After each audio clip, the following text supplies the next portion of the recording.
right now are people who are still finding themselves lost. And they're only lost for the simple fact they just don't want to accept facts, truth. They just want to find some way to believe that there's going to be some act of some God in which they have invented that's going to be able to change their situation or to change the situation in which we're going through right now. And I can just say to the whole entire international world today, that is not going to happen. You're not going to be able to change anything. It's not going to matter what with the so-called leadership that you put in charge. It's not going to matter how many people you put in your leadership to be in charge. That's not a factor to what's going on the planet. There's only one factor on the planet right now that remains, is that everything that has been spoken of as being the prophecy for this universe is going to happen. No one and nothing is going to be able to change that. No one and nothing is going to be able to change that. Everything that has been spoken in the prophecy is going to happen. It has been divinely planned for a long, long time, people. It was planned before even your parents were born. Your great-grandparents were not even born during this magnificent plan of a divine plan in which was placed on this planet by Yahoshua, God of the universe. He has already predetermined the battle, the wars, even the rumors of wars. He has predetermined everything. And everything that's going to happen is going to happen irregardless, just because a few of you might come together to find some way of isolating yourself in some so-called would-be private location of safety. It's not going to happen. You're either going to receive safety from Yahoshua, God of the universe, or I can assure you your safety is not going to be in place nowhere for you. As we rise and shine this particular day, we look around us. The wars are beginning to grow as we speak. And just because you got a few would-be so-called media coverages around the international world that wants to pretend that everything is all right, they want you to believe that somehow there's got to be a monetary system that's got to be built that everybody's going to have to deal with right away.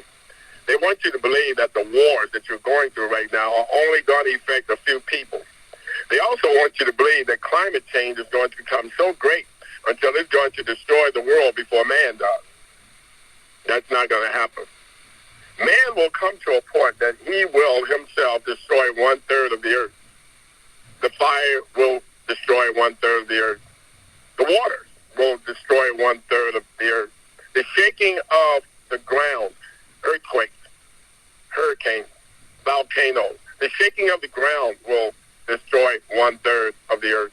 Now, we need to understand that these 1/3 is still not going to totally eliminate the entire universe. But it's going to take a toll on it. There's going to be a lot of debris lying all over the place. From the shaking of the ground, the waters, the fire. Yes, the shaking of the ground is going to be also a lot of bombing going on. Bombing. I know. Right now, the average would-be so-called private agency that wants to claim that they're investigators and private coverages and all these other things, they don't even want to even imagine the debris in which we're talking about, so thereby they're trying to limit people from talking about it. But limiting people from talking about this debris and whereby bombs will be falling, drones will be firing and shooting up equipment, people will be cut in half by lasers and by drones that are firing bullets. All these things are going to take place, whether they want to lock someone up or try to prevent someone from speaking about it. It's not going to stop the act of it. And it's definitely not going to stop the prophecy. The prophecy will happen. Irregardless of how many people try to prevent this prophecy from happening, it's not going to happen. You're not going to be able to find any holy man, TDJ, Creflo Dollar, any of those men that you might be deeming, Rob Parsons, the Jesse Duplantis, all of those men, you can come up with thousands of them if you want to, and put them before a board of angels, and I can assure you that the prophecy that's coming, none of them is going to be able to prevent it. None of them.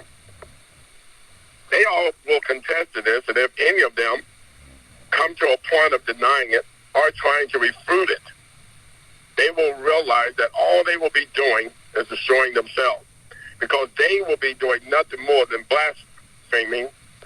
Blasphemy is the main cause of destruction for man now. And this blasphemy in which they will bring about, they will begin to tell you that it's not even God who's bringing, I would say this, upon man for the judgment is concerned. They want you to believe that everything that's happening right now is accidental. They want you to believe now that everything that's happening is preventable. And that's not true. Because what's happening now cannot be prevented. It cannot be stopped. It cannot be controlled. Why? Because it is part, again, of the prophecy. And I sit in odds watching many of them pretending that they're about to save the world through their so-called would-be great leadership. And most of them have caused disaster up to this point. No matter who you get, whether you get a Donald Trump, whether you get a would-be Kamala Harris, whether you even get a prime minister that might be even classified as some so-called King Charles, he will not, they will not, she will not be able to stop the prophecy of this universe and what's about to happen to everyone that is on the planet.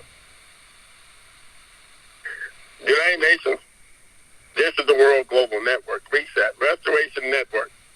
And I'm a nobody trying to tell everybody about somebody who can save anybody. And it's for that very reason that I have to get you to understand that you, I, myself alike, we will not be able to stop, control, or change the prophecy of this universe. And what does that mean to us? I know a lot of you're at that point where most of us, we're sitting back looking at you, and yes, we do call you totally brain dead because you got to be. If you don't understand what we're telling you is that, no, you cannot prevent it. But what you can do is you can protect yourself by doing those things in order whereby you get out of the way when we're telling you it's there. A lot of you say, well, there's nothing we can do about it, so we're not going to do anything. And when we tell you that you're going to be getting a tsunami or a tsunami, if we tell you that you're going to be getting one coming to your neighborhood, most of you just say, well, I'm going to stay in place. I'm going to just bed in here. I'm going to go out and get me some cold cuts, and I'm going to stay in the house. I've been here, and it hasn't hit me yet. So I'm just going to remain here. I'm going to lock in. We're going to sleep in. And you're the main ones that at the end of this would be hurricanes and these tornadoes, you cannot be found. And not only can you not be found, but you cannot be identified when they do find you. I know you know where I'm headed with that. They can't identify you because you haven't been indexed. You haven't been identified yourself. You're hiding out. You believe that you're incognito, one might say. You believe that you're living under the radar. But you're not. You're putting yourself at risk. You're being at least rescued at a moment when the rescuers are out there in your area. They won't even rescue you because they don't know you're there. They can't identify who lives there. They can't identify who's in there. And some of you don't misunderstand what I'm saying to you because I'm not saying anything wrong with it. But you're living 15, 20, 30 people in one household. But nobody is recognized in the whole house. Maybe one. Maybe his name is on the lease. Maybe his name might be on the electric bill. Maybe his name might be on the water bill. Maybe he just might be having cable hooked up there. And maybe every now and then they get a ding on the radar because he's sitting there using his mobile device. Well, other than that, you don't exist. And yes, there's a possibility that you could be rescued. Now, I know this message goes out to the people who want to say, oh, well, it seems like they're putting us right back in the same position where everybody's going to know where you're at. Listen, they already know where you're at. The difference is they won't identify you. They know you're there. They've been watching you playing on your would-be mobile device. They've been watching you go to Kroger's. You got this would-be Kroger's card where you can get those discounts. Listen to me. You got those gas cards where you stop by your different gas stations and you get that discount gas. They already know where you're at, but you're not identified officially. Are you catching it now? So they don't have to account for you. They don't have to come about during the reset and give any type of accountability to your family, your loved ones, those people that you're going to leave behind that will be identified. They won't be able to do anything. And a lot of you, you're just that selfish. You're just that selfish. I'm going to die. I'm not going to leave anything back. I had Amy saying that. I had Amy that constantly would remind the family, when I die, I'm leaving nobody nothing. Let me help you out. When she died, she didn't have nothing to leave. So I say, good riddance to her. So long, c'est la vie. Nobody cares. And you got to understand, too, there wasn't that many people at her funeral. Not that many showed up. She didn't have anything to leave, nothing to give. And because of her attitude, the whole time she was around everybody, she didn't even have friends that wanted to visit her funeral. I'm just saying to some of you, because you got this evil, wicked heart, you got this evil, wicked spirit. All you want to do is save up for yourself. You care nothing about anyone else. It's all about you. You know, I run into people all the time during my days and my years of counseling. I run into people who are so selfish, they don't even want children, just so they don't have to give anybody anything. And then you got those people that have been dying. They're crying just to have one child so they can be able to at least leave something to their child or to make sure that their child, they're caring for their child. And some of you are so selfish. You're so selfish. If I can't have it, no one can have it. You sound like a deranged idiot. A spouse. Female and male, they're both the same. You're a spouse. You don't be female spouse and then male spouse. You're just a spouse. So when you get to that point that you'd rather watch or kill off one or the other just so you could be able to benefit off their death, that is a sad situation. It's sad. You know, I leave a lot of times from talking to male friends of mine because they're not companions. They're not even someone that I would deal with on a regular day basis, but they're just friends. You know, I kind of see them. I hit and miss sometimes, even when I'm there in their city. I might visit them. I may not. I may run into them. I may not. You know, and I have to tell you, most of it is purposely designed by myself. I get so tired of hearing guys saying, well, when I leave, she ain't getting any of my cars. She's not going to get my stuff. I'm not leaving her nothing. But he's been with this lady for like 25, 30 years now, married. He's talking about not leaving her anything. And I find that very selfish. It's like, brother, you can't carry it with you. And if they do bury you with it, I'm going to be the first person to dig you up. Because you got some good things. You got some items that I myself to use. And I'm going to dig you up. I'm going to get them. I'm going to receive those gifts. Because you're selfish. And I know I'm talking to a lot of people out there. A lot of you, especially you melanated people, y'all don't take out wills. Y'all don't believe in wills. Yeah, I'm being a racist now, so what? Y'all don't take out wills because y'all don't want to leave nothing behind. Y'all don't want to leave nobody nothing. Oh, I'm not going to put in a will. Let them go make their own. I made mine. You made it at their expense. You did. Some of your dads, you made your would-be so-called riches that you call it, you made it at the expense of your family a lot of times. You did. You left them hungry. You left them at home sometimes sick because you want to put in those extra hours at work just so you can make the money. But you kept the money for yourself, and you died with it. And now it's held up in somebody's account, and nobody can get it because you didn't leave anybody authorization to be able to receive it. I'm just calling. I'm talking out to the dead, I'm pretty sure, because none of you right now are doing the exact same thing. Y'all have decided not to do that anymore. I do believe that. I want to believe that. But I know that I'm talking to thousands and millions of people of you that are out there still doing that to this day. You will die an accidental death, and everything that you have is going to go back to the very people that you claim now you want nothing to do with, the government, the state. Everything's going back to them. And you friends, you other friends, you have the audacity now to sit next door to people that is in dying need. All they need is a piece of bread. All they need is just a little bit more gas in their tank to be able to get to work. And you know what you do?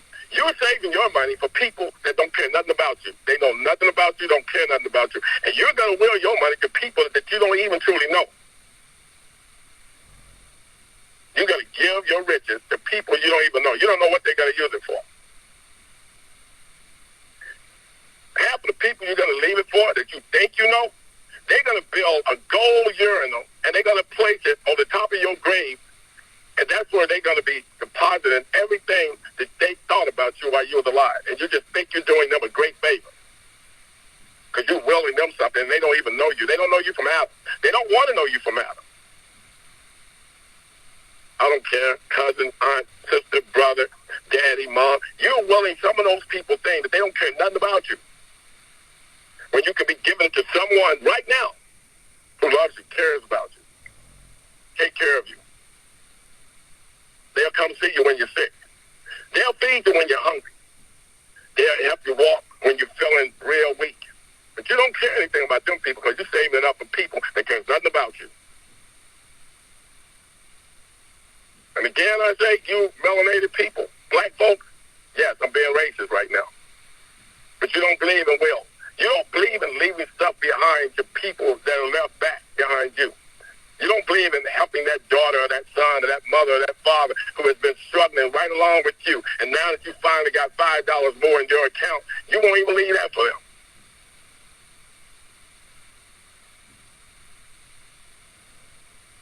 Now, I'm saying all this is because recently I've been watching a lot of people that I'm having to go and deal with, and I'm watching them just leave the planet, die. I'm not afraid to use the word. Some of you are, not me. I use it all the time. Die, dead, dying.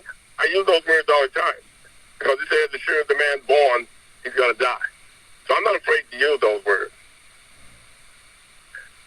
He knows how to receive everlasting life if he wants it. I'm talking about every man. But he's got to do it. He's got to go and receive that everlasting life by doing the will of the only God of the universe, and that's Yah-Allah. And he wants to walk around for the rest of his life claiming that there is no God. He wants to claim that he's an atheist. He's an atheist. He says he don't believe in nothing. He sure believes in Walmart because he goes there to shop all the time. It's in existence, he says. But the very day he goes there and Walmart is closed and they tell him they're no longer opening the doors, he starts whining just like everybody else. An atheist who says he believes in nothing. So he said, no. To believe in that being guaranteed that it's going to open every day, that's nothing. That's nothing. So if you believe in nothing, live nothing. Atheists all the time say they don't believe in God. As soon as it's time for them to die, why are they all running around hollering, God, have mercy on me, or God, I love you, or take care of me, come and heal me. All of them all of a sudden get religious. They get spiritual when they know that they're getting ready to die. I'm talking about atheists. I've dealt with them. Many of them. I've buried many of them. Millionaires. Oh, I don't believe in God. I never believed in any of that stuff, doctor. But when I'm sitting there at their deathbed, doctor, I know I don't believe in God, but I would like to get you pray to God for me. For what? You want me to, now that you're dying, now you want me to introduce you to my God? I don't think so. Not going to happen. I'm not about to tell him your name. I'm not about to introduce him to you. I'm not about to tell him what size you're. I'm not about to tell him what conditions you're in. I'm not going to even tell him that you don't know him. Not going to happen. So don't call Dr. Henderson. Do not call Dr. Henderson and tell me all this time you haven't believed in God and now you want me to introduce you to him? Or you're going to hell. Because I'm never going to introduce you. No, never. It's not going to happen. Oh, yeah, I know. I've been in churches. I lived in churches. I grew up in churches.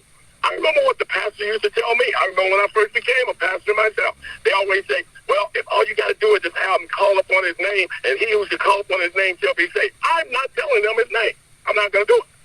I'm not telling you his name. If you don't know it by now, if you haven't heard me tell you who his name is, don't call me when you die, and all of a sudden now you want to know my father's name. I'm not telling you. If I tell you his name, Donald Duck, you call if you want to. I'm telling you he's not coming. Because I'm not telling you his name. Not going to happen. So you better start believing before that time comes. Or you're not going to get it from me.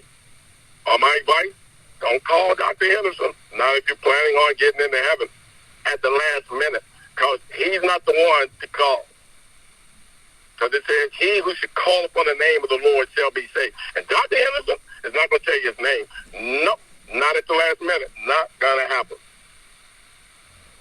His name is Cletus, Clyde, Campbell. I'm going to give you all kinds of names, but I will not give you the correct name because you decided you didn't want to know it. You didn't want to know his name. Now that you got 0.3 seconds before you blast off to hell, now you want me to tell you the name? Not going to happen. I'm being straightforward with you. In other words, I'm telling the whole entire international world, you are best get indexed. You are best identify yourself. You are best get to know God now. Now. His name is Yah. I'm telling you that before you get ready to blast off. His name is Yah. You will find it in the book of Psalms and the Holy Bible. Psalms 68 and 4. There you will find his name. And you'll find it throughout the Holy Quran. You'll find it throughout the Bava Gita, the Septuagint, the Torah, the Tanakh. Yes? You'll find it in the Bava Gita. You will find it. It's right there. It says Yah. Same word, same name. It's the breath of life. Inhale, you exhale. You can't miss it. And if you got 0.3 seconds before you blast off to hell, my advice to you, you better call that name. Or hell's going to be a long, long voyage for you. Because it's eternal too. Just like heaven is eternal, so is hell. I got work to do. Got a lot of work to do. Global world, we got a lot of work to complete. And we got a short period of time. I don't care anything about people giving you deadlines. They can give you deadlines all day long. I know the true deadline. I know the true deadline. Nope, I want you to wait. I want you to wait that you got 0.3 seconds before you blast off to hell. If you call me and want to know that final day, I'm still not going to give it to you either. Especially you melanated people. I love my people. But my people, they do the same thing they do for concerts. They do it at church. They don't care what they're going through. They don't care what the program is. Every last one of them, they will get to a point where they just show up late. And as my friend Richard Pryor would say, they show up late and then show up to argue with everybody else about somebody being in their seat. So you show up late if you want to. This is one program. You show up late for it, you won't have a seat. And you won't get in. Because when he closed the door, no man can open it. And when he opens that door, no man can close it. I need you to understand that once that door is closed, you're going to be on the outside. And you're going to hear me saying, I hear you knocking. I can hear you knocking. I got work to do. Look outside my window again. It's still day. Man must work while it's still day, for a night coming, no man can work. My work must go on. I know I didn't give you a whole lot today. I gave you something that I need you to feast upon and think about. You better concentrate on getting in. That's what you better do. Again, United Nations, we got a lot of people on the planet still have not yet been identified. Yes, we've leaped bounds. We have even took a small step for what they say for man, but a large step for mankind. We've done that. So let's finish it. Let's finish it. My work must go on. My days are getting longer than my nights, but I'm okay with that. As for you, get you some rest whenever you can, because you're going to need it. And I can tell you, you won't be able to stop, control, or prolong the prophecy. So let me say to you, until later, peace and love, and nightfall. Thank you, Yahoshua.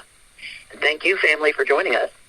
We'll be with you next week, Monday morning, same time. In the meantime, if darkness has fallen in your area, go ahead and get your rest. Build up your strength. We've got a lot of work ahead of us. It's light in ours, and we are constantly working on your behalf. We do love you, family. And we leave you with John 17:14 through 17. I, Yahoshua, have given them your word, Father Yah, and the world has hated them, because they are not of the world, just as I am not of the world. I do not pray that you should take them out of the world, but that you should keep them from the evil one. They are not of the world, just as I am not of the world. Sanctify them by your truth, Father Yah. Your word